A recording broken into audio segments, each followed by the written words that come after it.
Aussie actress Holly Valance, who used to be a pop star too, I think, back in the day, caused a bit of a stir in the UK this week. She's a much bigger celebrity over there because she lives there and because of her role in Neighbours.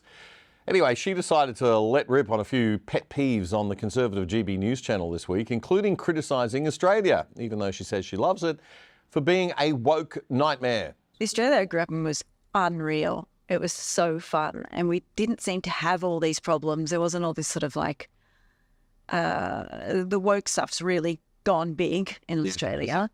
What's the example of that? Stuff they're teaching children in school. Right. I don't think sexuality and children should be in the same sentence. And I don't think anyone's sexuality is anyone's business. You don't know about mine. I don't know about yours. Why would we? But yeah, that stuff really icks me. Yep, really icks me too, Holly. Good on you. And she didn't let the UK off the hook either. And that's no different to things that are happening here either. You know, like I don't understand why you have this like demonic little gremlin high priestess of climatism as the goddess in classrooms, Greta. Greta Thunberg, okay. And the kids are all coming home with depression and anxiety. Why would you go to your music lesson or bother doing your homework or get out of bed if you think we're all going to be dead in 5 years anyway? I mean, they told me in class. Greta told me. Why would you bother? Doesn't give anybody hope. Spot on, again, and a lovely use of descriptive language for the great climate queen, I thought. Then she went on to praise some people that I don't particularly like that much, but hear her out. Her point is solid. And then you've got people like the Tate brothers who get demonised in schools. Oddly, they're mentioned a lot, which I find really fascinating. In Australia, everywhere, and in America actually, as being these terrible people for telling guys to get up, go to the gym, eat well, work hard, look after your family, look after your lady. It's a traditional kind of thing. Those guys bad.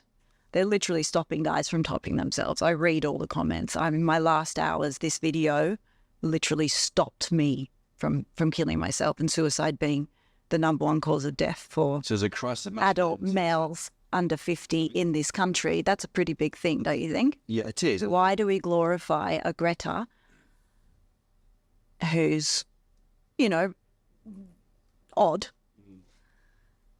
and giving children no hope? You think boys need better role models? Is that your point? I think boys should stop being told not to be boys.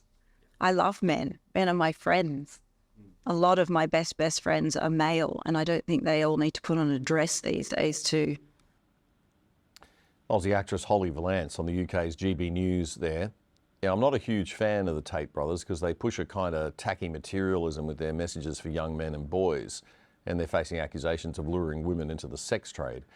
But they do some good work in giving young men some positive messages as they drown in a misandrist feminist culture that just constantly tells them masculinity is somehow toxic or evil. So good on you, Holly. If you're feeling blue, there's always better times ahead, no matter how bad you might be feeling right now, and there's help and treatment always available. Reach out to Beyond Blue on 1300 22 46 36.